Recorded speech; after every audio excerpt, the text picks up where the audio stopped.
Hello chers amis, j'espère que vous allez bien. Pas de blagues ou de boutades en intro cette fois parce que l'ambiance toute cette semaine a été particulièrement pesante. Pleine de colère, d'incompréhension et de ras-le-bol face à tout ce qui se passe. L'actualité mondiale a été marquée par les événements se déroulant aux États-Unis, suivant la mort de George Floyd, un Afro-Américain de 46 ans, tué par un officier de police blanc. Des manifestations contre le racisme et les brutalités policières ont eu lieu non seulement sur tout le territoire américain, mais également en Asie et en Europe, notamment en France, où s'est tenu un grand rassemblement lié à la mort du jeune Adama Traoré en 2016. Sur le continent africain, l'affaire George Floyd a eu un écho différent selon les pays et on va y consacrer toute la première partie de l'émission. Je vous souhaite la bienvenue dans le débrief numéro 6.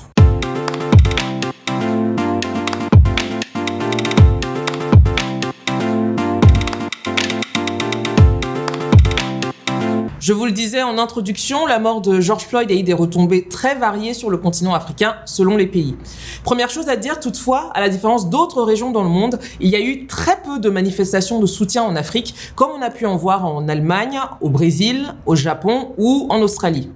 En dehors de quelques personnes téméraires qui se sont rendues devant l'ambassade américaine à Nairobi, ou les petits groupes de manifestants à Lagos et à Pretoria, pas de manifestations ou de marches en Afrique subsaharienne, mais quelques réactions quand même de leaders ou de personnalités africaines sur le sujet.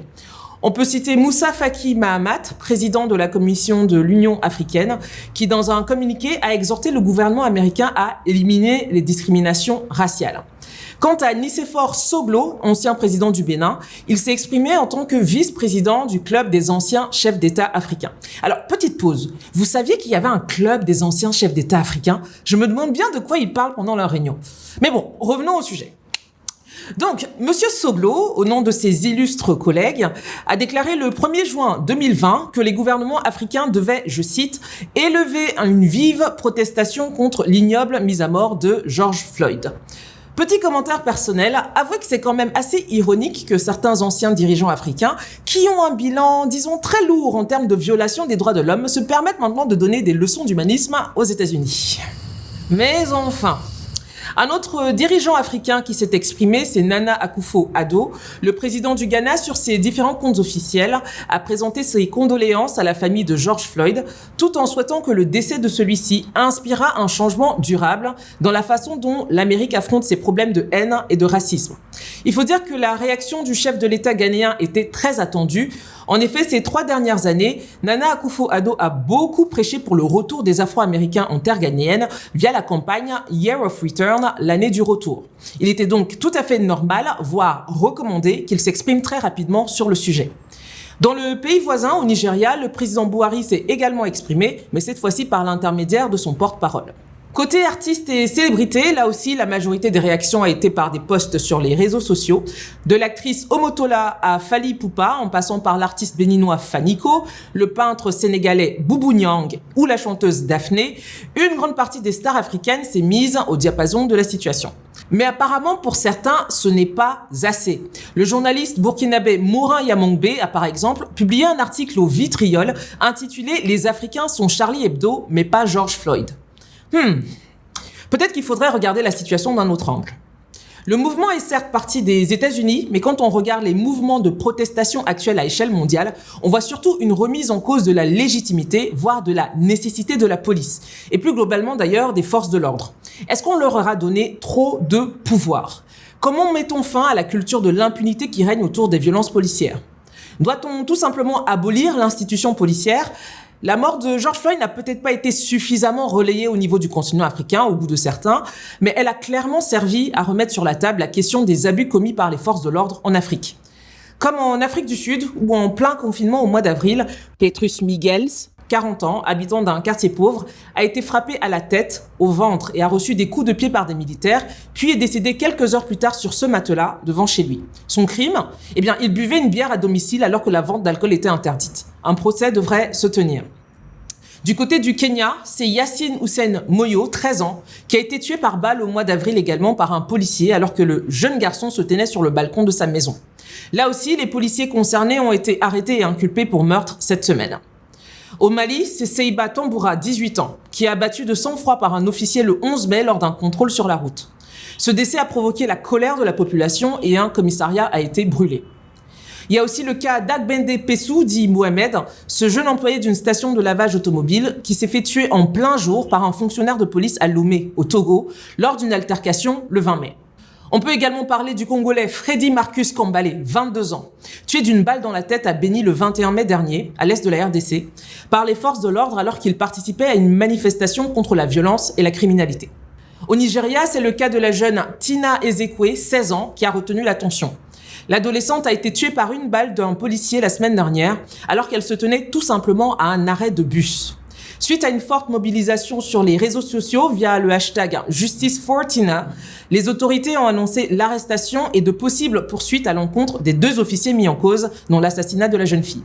Bon, je pourrais également parler de ces 3 jeunes hommes qui ont reçu des balles des forces de l'ordre au Sénégal la semaine dernière dans la région de Ziguinchor. Cela s'est déroulé alors que les 3 victimes participaient à une manifestation pour réclamer de l'eau potable. Oui, de l'eau potable.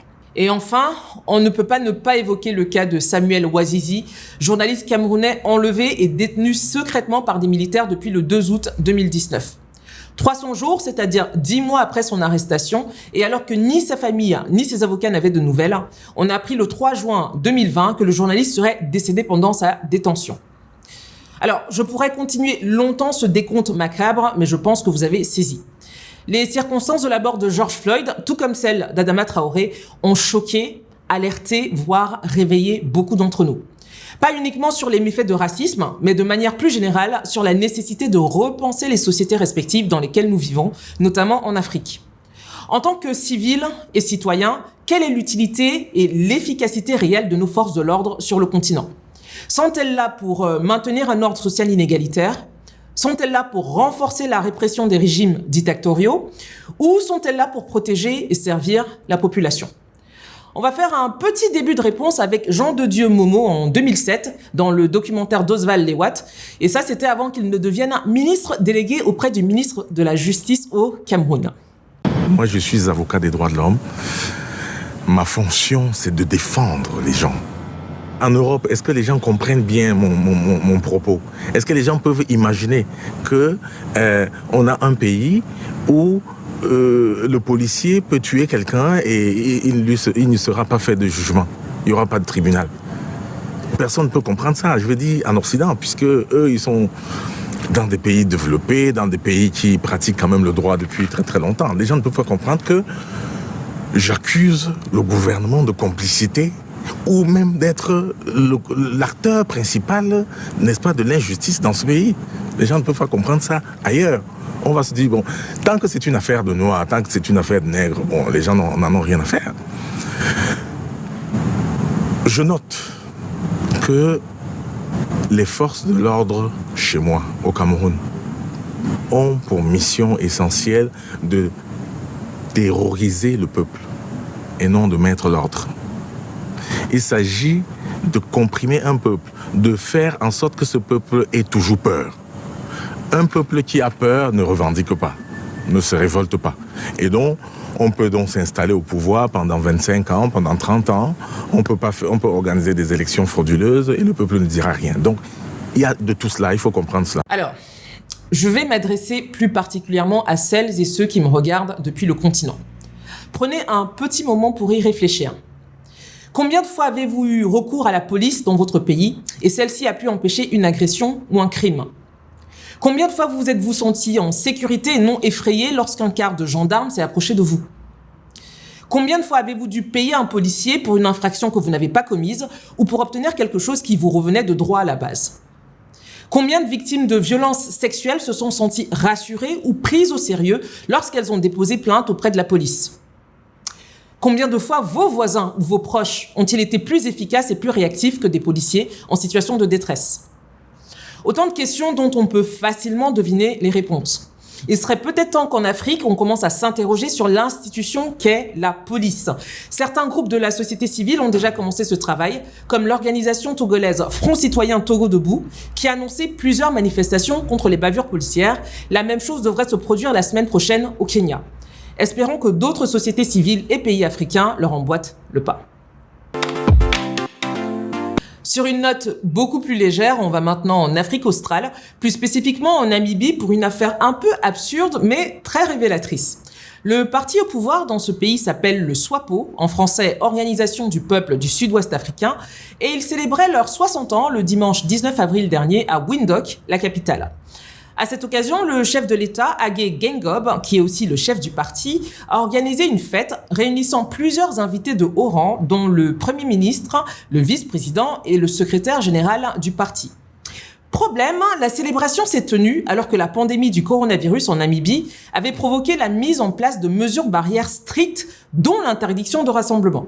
En d'autres termes, le président namibien a décidé de ne pas respecter les mesures qu'il a pourtant lui-même imposées à ses concitoyens. Après investigation par la police locale, le président a fini par admettre plus tard, dans une conférence de presse, avoir été du mauvais côté de la loi. Nous avons reconnu notre culpabilité, nous avons été punis et pour ça, nous allons payer. Une amende de $2000 namibiens a été infligée au parti présidentiel, mais là encore, un autre problème.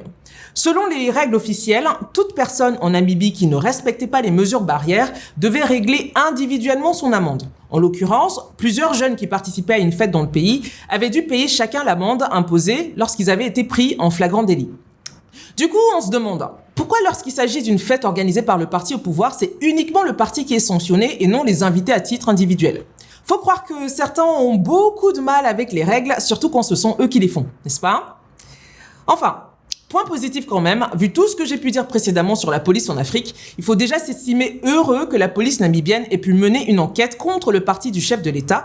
Ça reste encore un fait assez rare sur le continent. Rappelons que la Namibie est l'un des rares pays africains à avoir remarquablement bien géré la pandémie du Covid-19 en fermant dès le début ses frontières. Aujourd'hui, le pays ne compte que 25 cas, 16 guérisons, 0 décès et a passé plus de 45 jours sans nouveaux cas positifs au coronavirus. Chapeau. Puisqu'on est dans la région australe du continent, on va y rester. J'ai une question pour vous. Est-ce que vous êtes capable de me citer un acteur ou une actrice originaire du Zimbabwe ? Non ? Bon, est-ce que vous pouvez me citer un film zimbabwéen alors ? Toujours pas ? Bon. La vérité, c'est que moi non plus, je suis incapable de répondre à cette question, mais c'est pas très grave, puisque Netflix nous permet de nous rattraper avec Cook Off, la toute dernière production africaine mise en ligne sur le site de streaming américain. Il s'agit d'une comédie romantique sur le thème de l'amour et de la cuisine. Petit extrait. I don't know. I think I missed my chance. Life isn't fair, Shanae. You go to school, you have big dreams. She's such a disappointment. You've started cooking again. How is His name is Tapua. Bye, love you. He's the only thing I managed to do right in this life. So, we're looking for 16 chefs to take part in the new season of Battle of the Chefs. You should enter, Mom. I really think you could do it. This is for professional chefs. I wouldn't stand a chance. What is it? We've entered you into the cooking competition. What? Over the next 10 weeks, we'll be eliminating the weakest each week. Really good, Mom. Go big or go home. Are you ready for this? I'm gonna kick your butt. Alors, Cook Off, c'est un film indépendant zimbabwéen, le premier d'ailleurs sur Netflix. Il a été réalisé en 2017 avec un budget quasi inexistant, c'est-à-dire $8000, soit un peu plus de 4 millions de francs CFA. Rien de très surprenant quand on sait que le Zimbabwe connaît une crise économique depuis des décennies et que l'industrie cinématographique dans le pays est à l'agonie. La preuve, la production et les acteurs du film dont je vous parle ont dû attendre 3 ans pour être payés. C'est un peu chaud quand même. Quoi qu'il en soit, initialement méconnu, même par les Zimbabwéens, Cook Off a contre toute attente été récompensé plusieurs fois à l'international, notamment au Festival international du film panafricain de Cannes en France. Une belle performance. Mi-mars 2020, Netflix s'est intéressé au projet et là, tout a changé. Si le montant du deal n'a pas été révélé, il a sûrement couvert toutes les dépenses effectuées pour produire le film et bien plus encore. L'actrice principale, Tendaiche Chitima, 29 ans, rêve maintenant grand et nul doute que le buzz autour de ce long métrage lui sera bénéfique pour la suite de sa carrière. L'histoire autour de ce film est une véritable source d'inspiration pour les réalisateurs indépendants en Afrique. Cook Off est la preuve qu'on peut se lancer avec très peu de moyens et y arriver quand même. Par ailleurs, l'équipe du film espère donner une image plus légère et plus positive du Zimbabwe à l'international. Alors, n'hésitez pas à le regarder et surtout à me dire ce que vous en avez pensé en commentaire. En Guinée-Conakry, le possible 3e mandat du président Alpha Condé continue d'agiter l'opinion publique. Dans une interview qu'il a accordée à Jeune Afrique et parue le 5 juin 2020, le chef d'État, âgé de 82 ans et au pouvoir depuis 2010, est revenu sur l'actualité de son pays dans un entretien avec le journaliste François Soudan. Alors, je vous laisse le soin d'aller lire l'interview dans son intégralité, mais je voulais faire quelques petits commentaires. On le sait, un bras de fer est engagé depuis un moment déjà entre Alpha Condé et les mouvements d'opposition sur la modification de la Constitution en Guinée. Une modification qui permettrait, entre autres, au chef de l'État de se présenter une nouvelle fois, en plus d'autres pouvoirs qui lui seraient désormais confiés. Promulguée le 22 mars, à l'issue d'un référendum, la nouvelle constitution ne fait toujours pas l'unanimité et pour cause, la différence flagrante entre la constitution votée et celle parue au journal officiel le 14 avril 2020. Ce sont au total 21 articles qui auraient été retouchés. Cellou Dalein Diallo, leader de l'opposition, a qualifié cela d'illustration éloquente du mépris de l'état de droit. Pourtant, la majorité présidentielle, le RPG, s'étonne et estime qu'il n'y a pas eu de changement. Interrogé par Jeune Afrique sur le sujet, Alpha Condé a répondu ceci. Pourquoi poser cette question quand il s'agit de la Guinée et de ne pas la poser dans d'autres pays où les chefs d'État peuvent être réélus indéfiniment? Donc, quand il s'agit d'Alpha Condé, le traitement devrait être particulier. Donc, certains présidents seraient autorisés à modifier la Constitution et à se présenter 3, 4, 6 fois et pas celui de la Guinée. Cette forme de géométrie variable qui prétend se substituer à la volonté populaire n'est pas acceptable. Bon, 2 points. Le premier est l'argumentation selon laquelle, puisque c'est fait ailleurs, cela confère une certaine légitimité à le faire en Guinée. Pardon, monsieur Condé, mais nous aurions besoin de quelques petites précisions. De quel pays exactement vous parlez en disant que certains peuvent être réélus indéfiniment ailleurs? Parce que j'ai beau chercher, je ne vois pas de pays africain où des modifications de constitution se soient faites par une réelle consultation de la population, sans référendum populaire truqué ou sans bain de sang. Alors, de quel pays est-ce qu'on parle? De mémoire, 2 pays pas très loin de la Guinée ont connu des présidents qui ont voulu briguer un 3e mandat, le Burkina Faso et le Sénégal. Dans les 2 cas, nous savons comment la population a réagi et comment ça s'est terminé respectivement pour Blaise Compaoré et Abdoulaye Wade. Mon deuxième point est sur la mention « volonté populaire ». C'est très intéressant comme expression. Ça serait donc le peuple guinéen qui voudrait un 3e mandat. Ah bon? Curieux. Si la majorité de la population le souhaite, pourquoi autant de manifestations violentes qui ont souvent occasionné des morts? C'est plutôt étrange pour quelque chose qui aurait obtenu une approbation générale, non? De quelle volonté populaire s'agit-il? Et surtout, quelle crédibilité peut-on asséner à cette volonté quand tous les outils pour l'évaluer réellement sont concentrés dans les mains d'une seule et même personne? Alors, je sais pas, c'est un peu comme un match de foot qui se jouerait dans un stade vide, en pleine pandémie, sans retransmission télévisée, avec une des 2 équipes qui contrôlerait à la fois l'arbitre, la VAR et les goals de l'équipe adverse. Quelle crédibilité donnerait-on au score de ce match et même au match dans son ensemble? Enfin, c'est probablement moi qui me pose trop de questions. Pour boucler ce numéro 6, on va le faire en chanson et c'est avec le titre C'est Papaye, j'espère que je prononce bien, de l'ivoirien Shadow Chris, un morceau aux paroles pleines d'humour et de sagesse. On écoute un petit bout. Papaye, le ciel est bleu, que la vie est toujours rose. C'est Papaye, ses yeux sont rouges, que forcer lui il prend dose. C'est pas à cause des tailles que y'a nous si brodé. C'est Papaye, on n'a pas peur, mais dans la vie, faut oser. C'est Papaye, tu m'as plan cul, que je dois être ton plan B. C'est Papaye, tu as pistolet, que ta vie est plombée. C'est Papaye, tu me vois plus, que moi je suis tombé. Faut pas confondre lion qui dort et puis chat réveillé. C'est pas de quel film sont net que ça est sur le Flix. C'est Papaye, tu m'appelles toujours le père, que tu es mon fils. C'est Papaye, depuis elle s'était, qu'elle va pas appeler les flics. C'est Papaye, la go te plaît, qu'elle va accepter ton fric. C'est Papaye, on sort plus, qu'on va arrêter de vivre. À l'école de la vie, y a pas fourniture, y a pas livre. C'est Papaye, on voit pas Dieu, qu'il n'existe pas.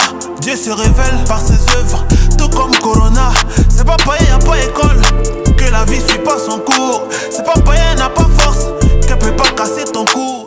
Si vous êtes arrivé au bout de l'émission, merci à vous, j'espère que vous aurez apprécié. N'hésitez pas à liker et partager si c'est le cas. Comme toujours, d'ici le prochain numéro, je vous donne rendez-vous via ma newsletter africa-digest.com et sur les réseaux sociaux Facebook, Twitter et Instagram. Allez, à la semaine prochaine, même lieu, même heure.